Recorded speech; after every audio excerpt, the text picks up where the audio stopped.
Yeah, hello and welcome to another update video about Ethereum. So Ethereum has not rallied as much as Bitcoin today, but we still, even though we haven't broken above the so-called B wave resistance yet, I'm starting to count it as a 5-wave move. This move that started on the 15th of March. So that means with even more clarity, the trend has changed to the upside. We've been talking about that. The green support area did hold. The yellow support area did hold. The trend is clearly up. I think the potential for pullbacks is now increasing. So I will, if we have some clarity, add the next pullback area onto the chart. I have changed this yellow area a little bit based on the latest high. So actually that is the relevant one. So as long as 1473 is holding, the focus is on higher. Very simple. So keep it simple. No, what if this happens, then that? No. It's as long as 1473 is holding, also the short-term trend here is clearly up. There is just now with the, I've ruled out the B wave option now because Bitcoin also rallied too high and we've actually made a slightly higher high in this fifth wave here. So there are two possibilities. Both are pointing to the upside. They would have slightly different support areas though. So the first idea is that all of this was a wave one. That's actually how I now prefer it for Bitcoin. Yeah, a 5-wave move to the upside to form a wave one. And then as soon as this is complete and it's now very full, it could still squiggle a little bit higher. But as long as, not as long as, it's done 5 waves now, clearly. Also with this latest view to the upside, this latest push.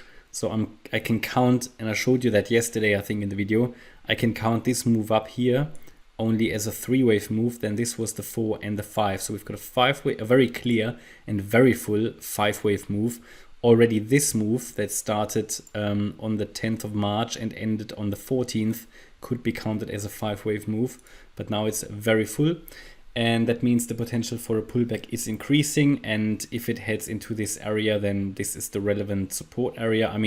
Again, the trend is up. So, even if it only comes down a little bit, it, that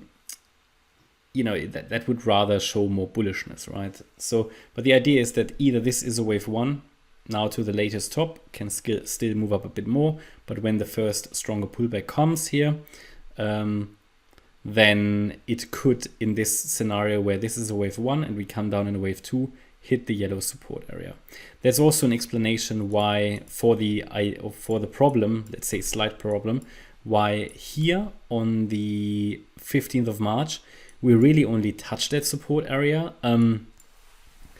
I've changed it now, but when I had the previous one on here, which is now not that much relevant anymore, it just touched it. It did get briefly into the area, but so an order would have been filled, but it was only very shallow, this pullback. Yeah, not as strong as I would have liked it to be. So I'm starting to think, was all of this here a 5-wave move? And we're now coming down in the relevant wave 2. It would fit sort of the FOMC maybe, positive expectations being priced in already.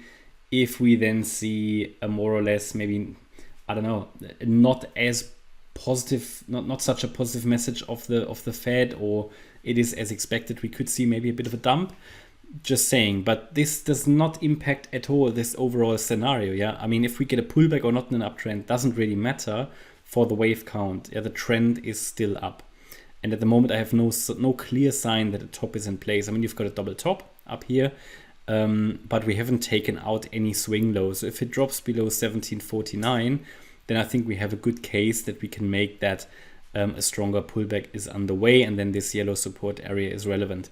Now, in another scenario that would be even more bullish, this here was a wave one, this here was a wave two, and this would be another wave one, and we could come down in a wave two. It would then, in this case, not pull back that much.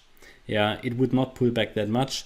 But this is still also for the other scenario, the relevant scenario, or pullback area, because if we come into that region, the trend is up, as I said, and it will really only stop being up below 1473.